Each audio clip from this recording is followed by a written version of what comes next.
What's up, Philadelphia? Welcome back to First Time, Long Time. I'm Colin Newby of 97.5 The Fanatic and 93.3 WMMR. It's a great time of year right at the beginning of spring. St. Patrick's Day has passed. Had a few beers, a few laughs at Dolan's down in Ridley for the MMR St. Patty's Day broadcast with Brent Porsche deep in the heart of Delco. And everybody wakes up this time of year. I know the bars will be flooded for March Madness too. But another thing it means, turn your attention to baseball. The Fightin' Phils are almost ready to finish up spring training down in Clearwater, so I'm going to continue my season previews. Last week, I told you the starting pitchers in my order of intrigue. This week's going to be the position players. I'm not going to go intriguing on you again, despite what Bob Cooney might want. And I'm not going to go lineup order because I kind of already talked about that with the Trey Turner and Kyle Schwarber breakdown. I'm just going to go around the diamond like a scorebook. And that's in honor of Dave Dombrowski, the architect of one of the three best eras in Phillies history.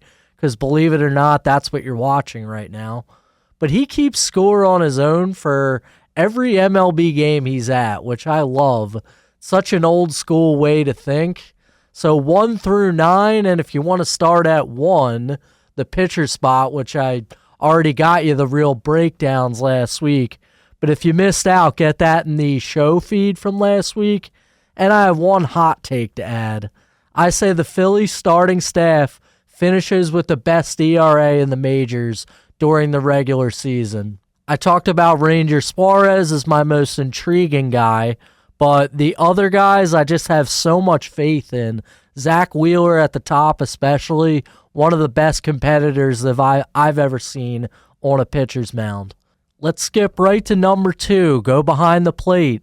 Got JT Realmuto, who is entering the final season of his contract. He just turned 34 down in Clearwater during spring training. And you have to look at Realmuto in a larger context of what he's done with the Phillies. Last year, he only caught 99 games, but he's still caught more regular season innings than any catcher in the majors since 2022. And that's regular season. His workload's gone into October the past couple years. And he has a commanding lead in innings caught since the Phillies got him back in 2019.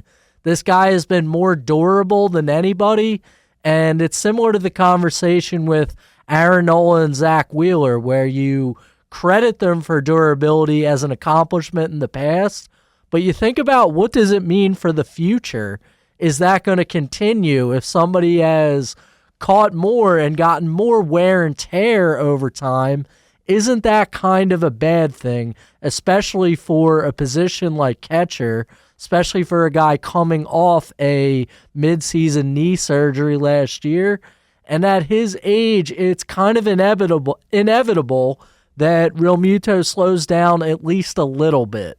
He didn't have the best offensive season, finished with his lowest OPS in all 6 of his seasons with the Phillies, but the offensive numbers didn't drastically slip to the point where Dave Dombrowski went out and considered other options entering the season. But with it being his final year on the current contract, there might be some long-term ramifications if JT doesn't have that great of an offensive season in 2025. Now, this is part of the bigger catching picture that I talked about, I believe it was 2 episodes ago, where with him getting up there and aging, the organization is going to have to look in a different direction eventually, even if it is more than one season. But one way that they're addressing that is they want him to take a lighter workload. Rob Thompson thinks that the offensive numbers might go back up a little bit if he does take on a lighter workload, just because he'll have better strength at the plate. But, I mean, part of that is you got to persuade this guy. He's competitive. He's probably stubbornly competitive at certain points. So that's something Rob Thompson is going to have to address with JT and probably with a few other guys on the roster. But overall, the catching just in 2025 in a vacuum is still above average. If you look at JT compared to the rest of the league last season, he still has great sprint speed, great pop time. That's athleticism at the catching position. And then you look just at his place with the pitching staff, his contributions to leadership on the roster. He's valued by Caleb Cotham a lot, and they have to ease Rafael Marchand in because I do believe he'll be the backup catcher. But I think Real Muto has so much influence on this staff that he brings value at the catching position that people don't even know how to quantify at a certain point. And that's what's giving me confidence that the Phillies are pretty well set for this season in particular. So if you move from behind the plate right up the line to first base, you've got arguably the biggest superstar in the majors, Bryce Harper, the showman. He's going to pass the midway point of that big 13-year contract that he signed with the Phillies. He is 32 years old now, and as he goes on into these later years of the contract, I'm sure you're going to see him climb the franchise record books. Looks like he's going to get in the top 10 in franchise history in homers in 2025. And I looked and see his 149 OPS plus in his first 6 seasons with the Phillies. That's pretty ridiculous. He hasn't had the best durability, as we've talked about, in comparison to other guys. But he is compiling stats. He's got that one MVP award in 2021 and a few signature moments in the postseason. But if you look at this guy on the whole, you see the competitive edge, the intensity, and that defines Bryce Harper maybe as much as any athlete in modern sports. And you have to live with the emotion with this guy. He doesn't run out of ball out of frustration because of that star emotion, that competitive desire to succeed. It manifests itself poorly sometimes, but I think the good outweighs the bad there. You see the NLCS homer in 2022, all these big-time moments when it matters on the biggest stages. Even the MLB London series last year, you knew this guy was going to come up big because the bright lights are there. It's a showcase for the game. He is the showman, even if that wasn't the most important, most impactful point of the season. He loves when the whole world is giving him attention. Harper somehow quietly, actually, he performed well in the NLDS. He was 4 for 12 in the series, but he had 3 extra base hits, 1 homer, and 2 doubles, and also had 5 walks.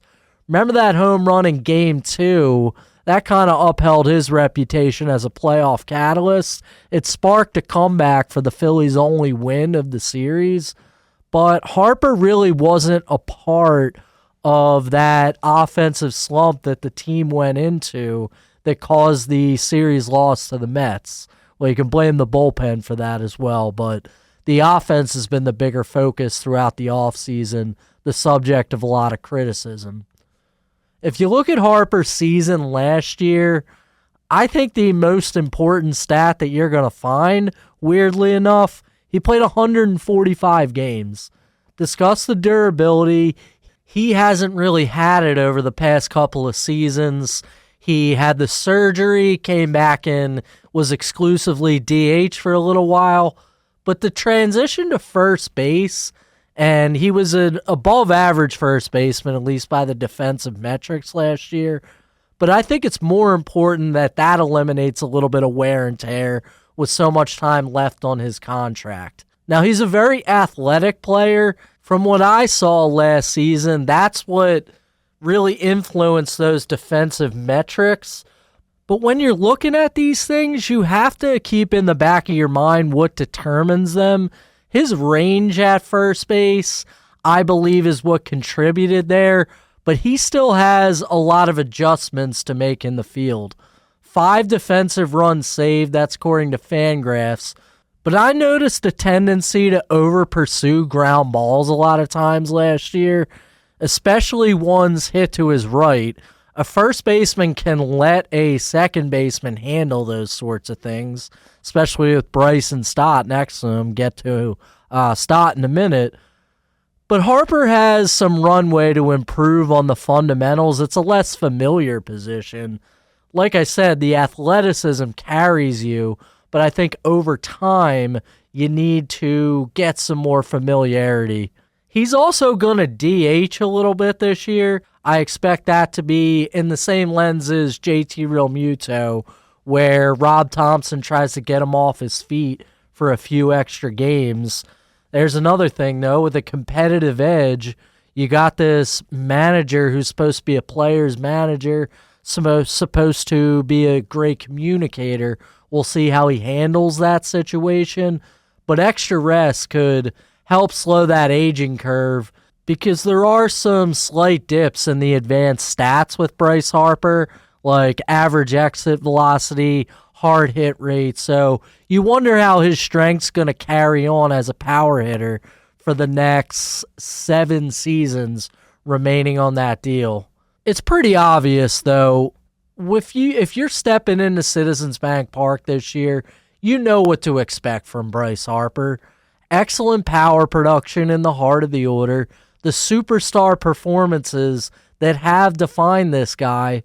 But Harper, more than anybody, he's the real representative of this Phillies team that has not won a World Series in this era. It's a bottom-line judgment on Bryce Harper. Whether that's fair or not, for better or for worse, he's going to be judged whether or not he wins a World Series ring. And my article on this on 975thefanatic.com, a lot of times doing these charts to show statistics of how these guys have performed.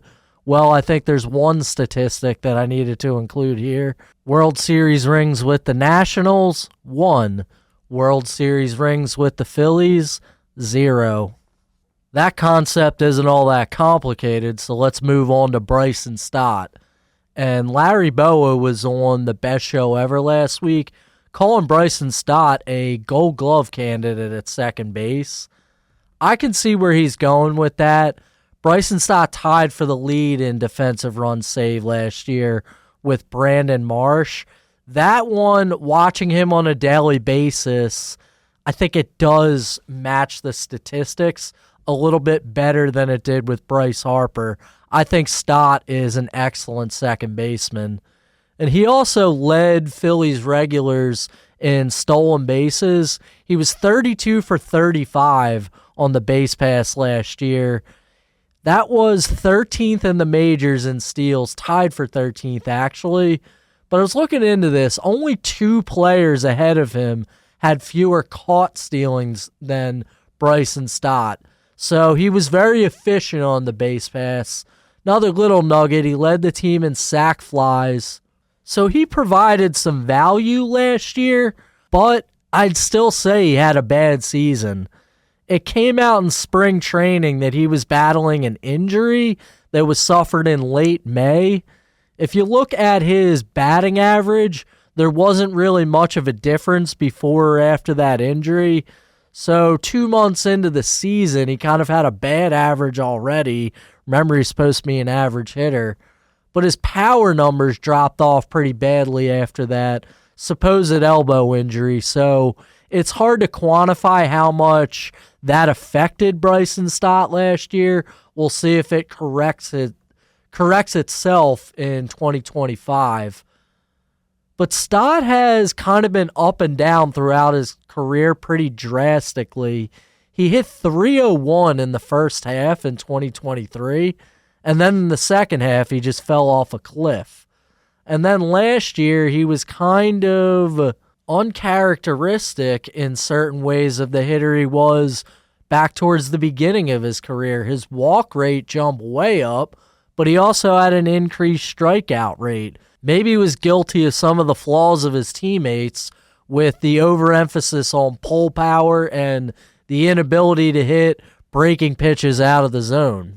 I see value to Bryson Stott and what he brought to the team last year and what he can bring moving forward. He has a great glove. Those stolen bases are a huge part of his game. 32 for 35 last season. He brought some value at the bottom of the order last season. He wasn't a bad hitter, but the Phillies should have higher expectations at the plate for this guy who was a former first-round pick and a top prospect. If the Phillies want to keep up this idea that their window of opportunity is going to extend past the prime seasons of some of their big hitters like Kyle Schwarber or JT Realmuto, they need one of their younger regulars to develop into more of an offensive centerpiece and extend that World Series window. Bryson Stott hasn't done that to this point in his career. And until Stott or one of his teammates, namely Alec Boehm or Brandon Marsh, proves that he can do that, the Phillies can't assume that any of those three guys are the long-term offensive centerpieces that they're looking for. Speaking of one of Stott's contemporaries, let's move right to the other side of the infield with one of the players whose mental makeup is now as big as his physical tools.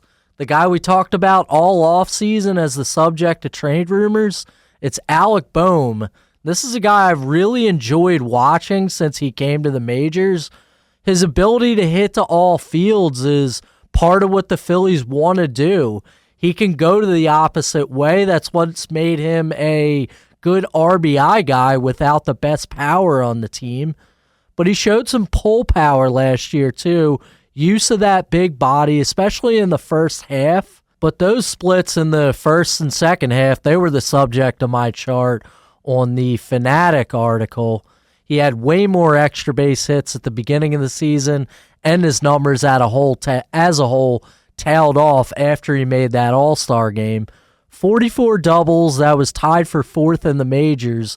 That's a big strength of his game. And his home runs were all to the left side. I think it was only 2 were opposite field.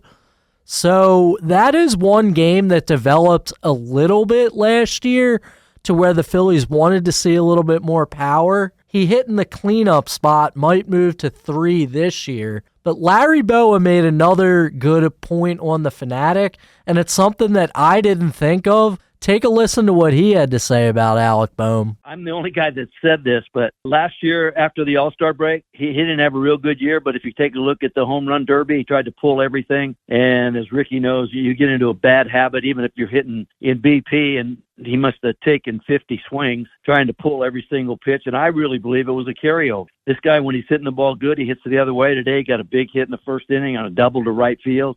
He's been hitting the ball to right center. When he stays in the middle of the field, he's going to have to put up some numbers. And I look at his first half last year, he was unbelievable, and he didn't have a very good second half. He'll never admit it. I have a feeling that trying to go up there and home run derby and pull everything, I think it had an effect on the way he swung the second half. The home run derby, this has been a thing for like 20 years now. What is this, a Bobby Abreu situation? If that's what messed up Alec Boehm's swing, then I think the home run derby might be extinct.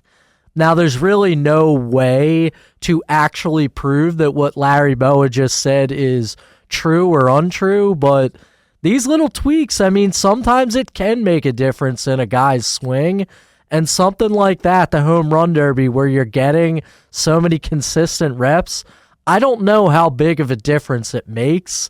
What I do know is that Alec Boehm's mental makeup is going to affect what he does this season on the diamond. They're saying he's so positive down in big league camp.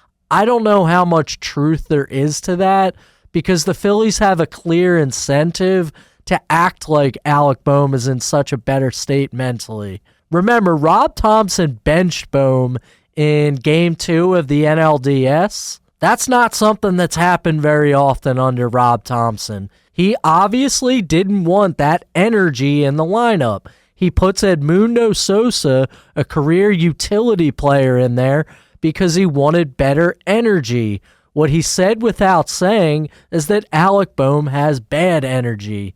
And then he was the subject of trade rumors all offseason.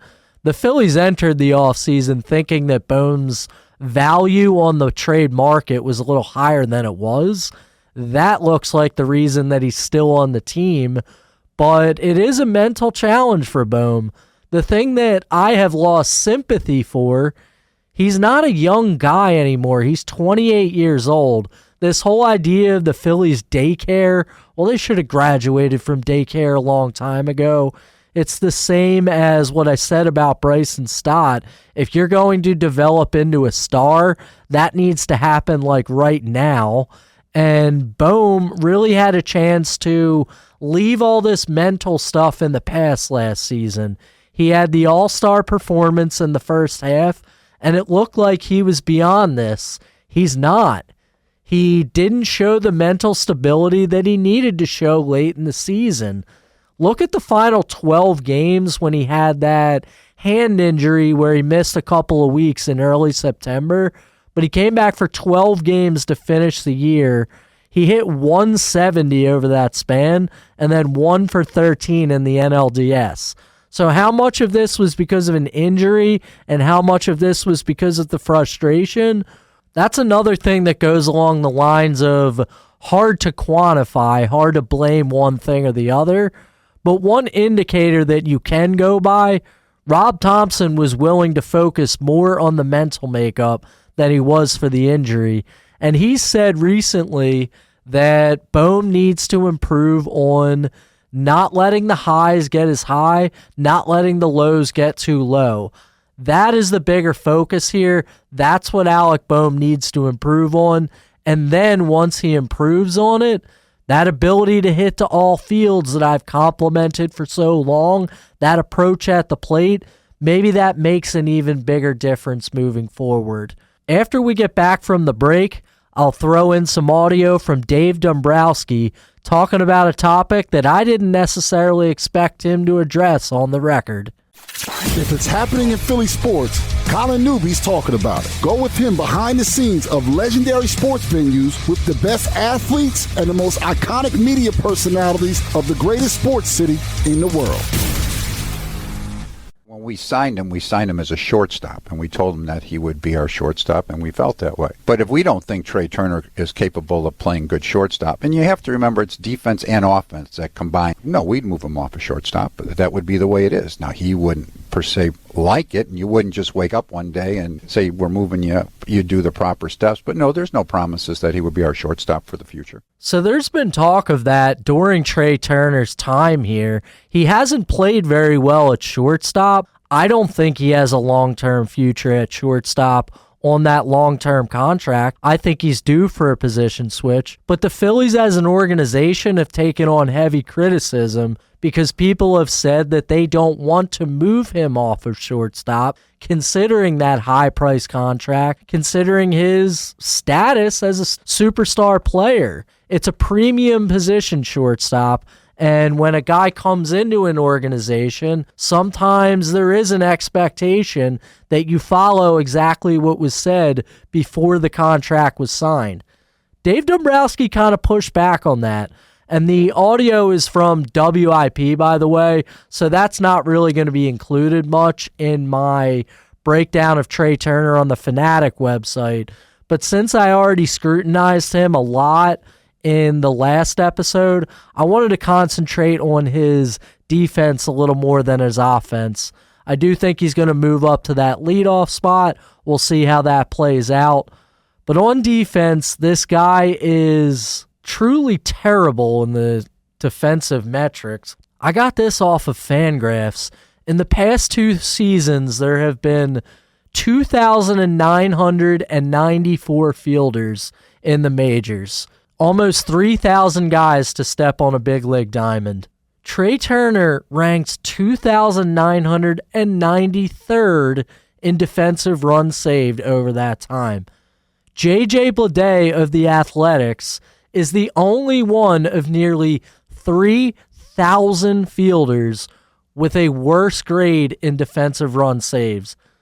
Trey Turner is minus 26 there, and I know that's based on innings played. A majority of these guys have not played nearly enough to rack up a negative 26 grade.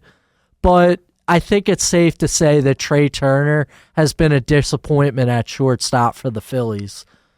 The thing that shocked me, it's an unexpected tendency, especially considering his athleticism, but he makes spectacular plays here, and then he botches easy balls. And I think that's what takes the numbers to such a drastic level. Remember what I said, defensive runs saved is based on a few different things. You have to keep these things in your mind when you look at the defensive metrics. But I'm comfortable saying that at this point in his career, Trey Turner is not a good shortstop. Does he have the athleticism to be an improved shortstop, to make an impact on the Phillies defense positively this season versus what he did last year? Yeah, I'm sure he will. Just like how he can improve at the plate is important for the internal improvement of the team altogether. You can probably say the same thing about Trey Turner in the field.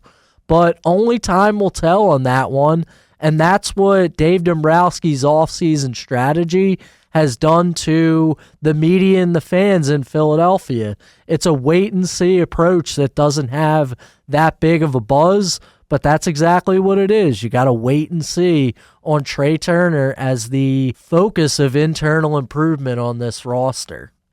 The shortstop is 6th on your scorecard. Get to the outfield for number 7, Max Kepler over in left field. So this was pretty much the big offseason splash, at least in terms of position players, by Dave Dombrowski.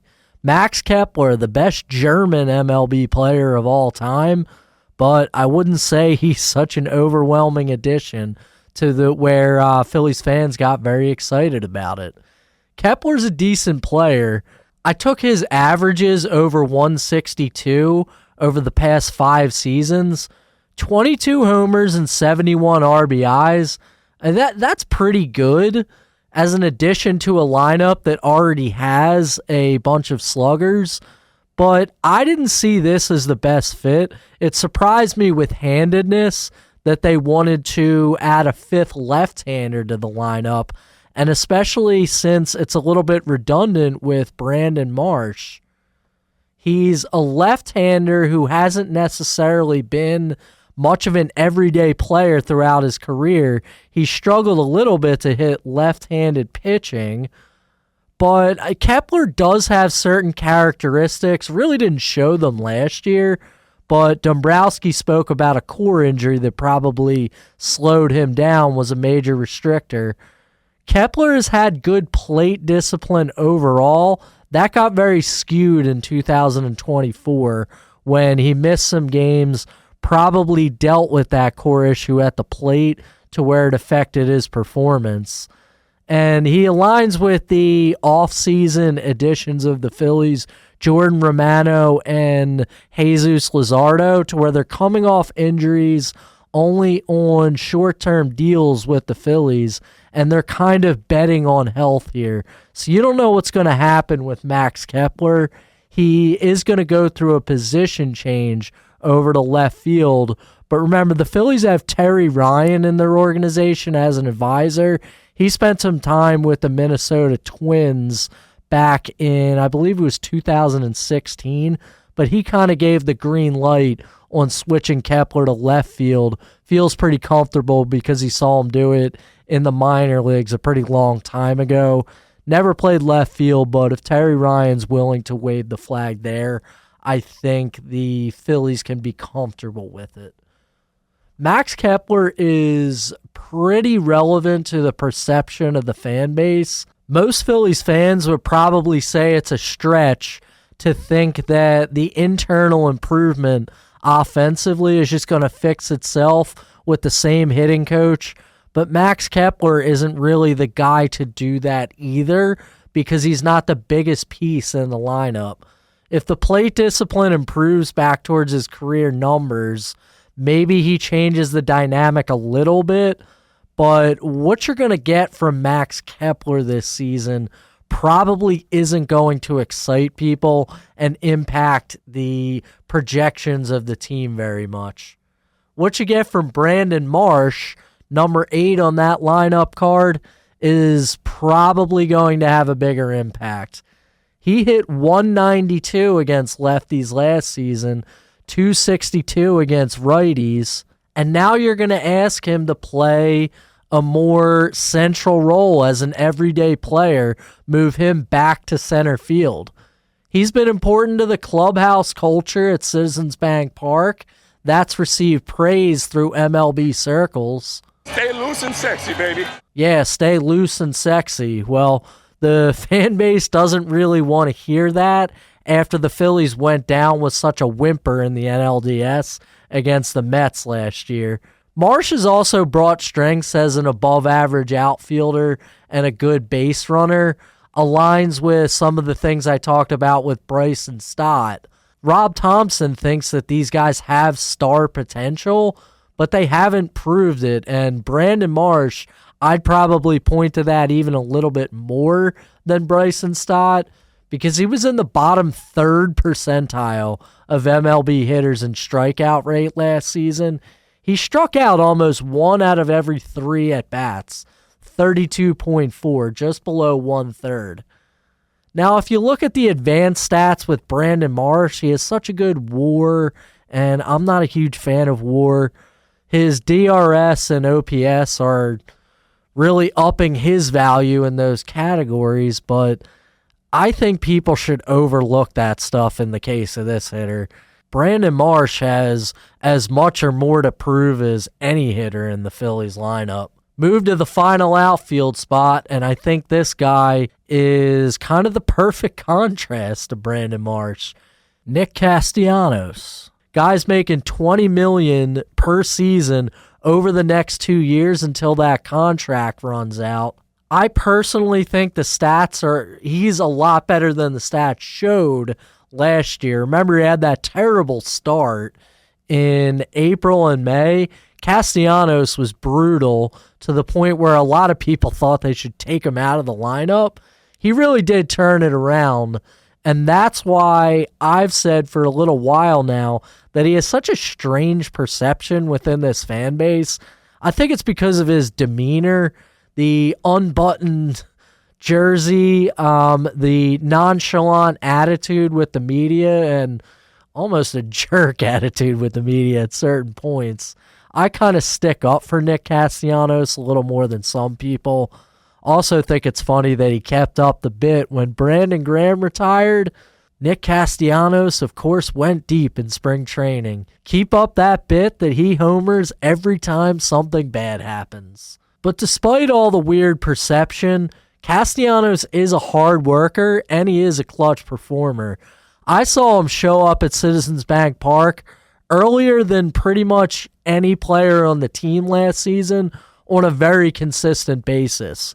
He would be out there before anybody taking swings. I'm talking about before batting practice even got going. Out there with his son a lot of the time, the world-famous Liam Castellanos. But he improved so much as a hitter from that early slump, and I would credit to extra batting practice, changes in his swing. Rob Thompson talked about this all the time last year, that Castellanos deserved a lot of credit for how much he improved throughout the season. And what I said about clutch performance, well, Bryce Harper performed in the NLDS, so did Nick Castellanos. 5 walk-offs last season, and the most dramatic one was in NLCS Game 2, or NLDS Game 2, the only one that the Phillies won in that series. And of course, remember, if you can lip read, if you're a lip reading expert, he said these effing people. When he was at the plate earlier in the game, the crowd in Red October gave him kind of a Bronx cheer for laying off a breaking ball. Nick Castellanos is a real character. He was 3rd on the team in homers last year, 4th in RBIs, 3rd in total bases. So he brings some good value to the lineup. Is it the same value as that $20 million a year salary? Maybe not, but if you look at his numbers after June 1st last year, I'm pretty confident that Castellanos can come back and be a major part to this lineup if they are going to succeed and work towards a World Series next year. Had an .817 OPS after June 1st. That's pretty good, and that surge got him into the cleanup spot over Alec Boehm entering the playoffs. 7 for 17 in total in that series, by the way, including that walk-off hit. I don't think that really gets enough credit because obviously the story coming out of that series was not the success of the Phillies hitters.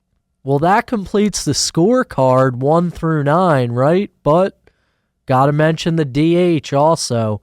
Kyle Schwarber entering the last year of his contract. Now, I think he does have a more stable future within the organization than JT Realmuto does. I think they love Kyle Schwarber to the point where they're going to have a harder time letting him go. He's sort of the pulse of that team, and that can impact internal change too, like I talked about with Trey Turner.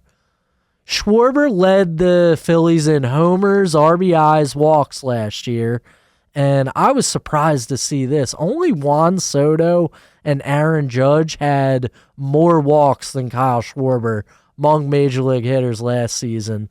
Schwarber always grades very well in the advanced metrics in terms of exit velo, hard hit percentage, all those.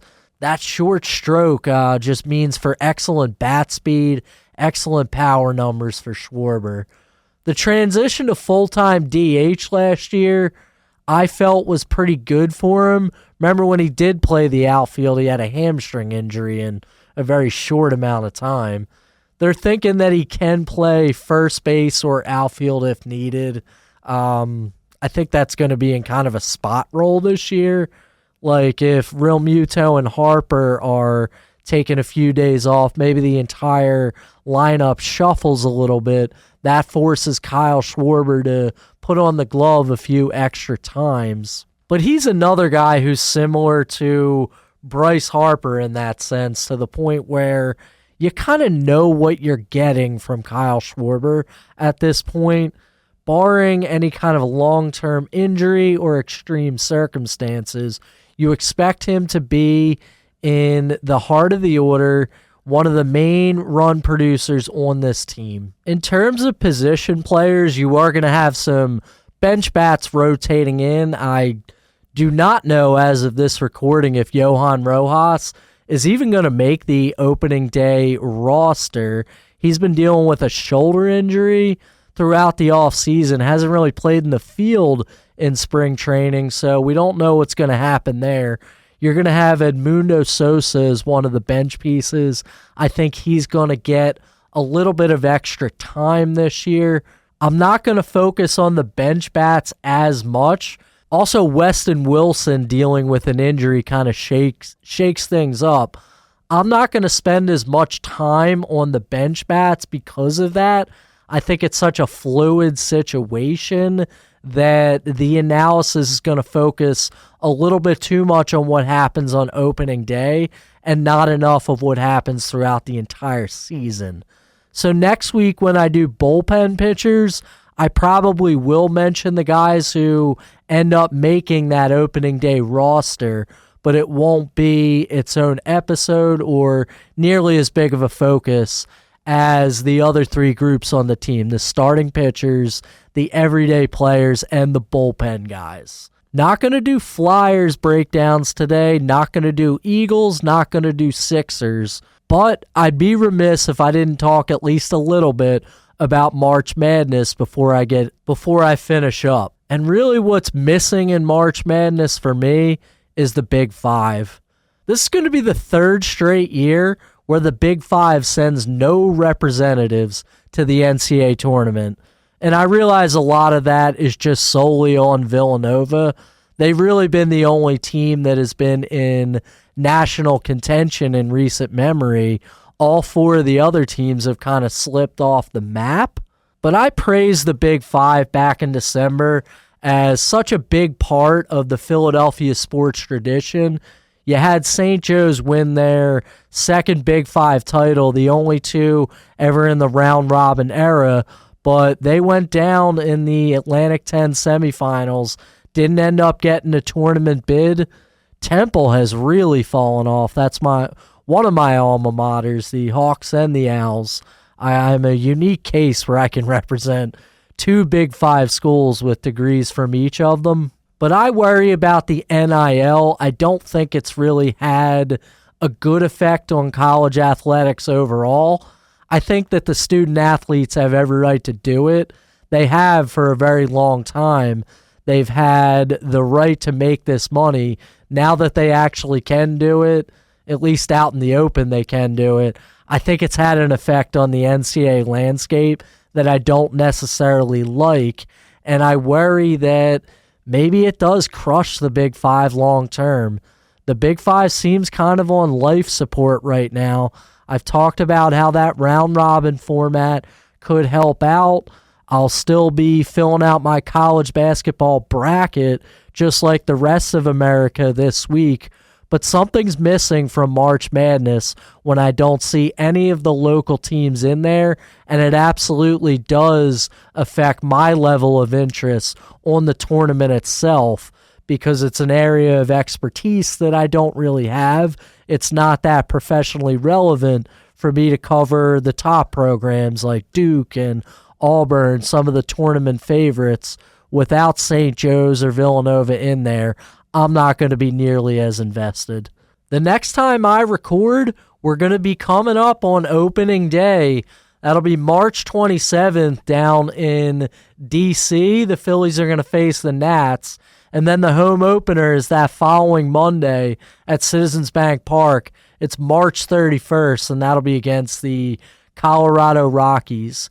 So stay tuned for another season, another World Series chase. I'll be back next week with the breakdown of the bullpen pitchers and some more conversation about what to expect going into the 2025 season. I'll talk to you then, Philadelphia.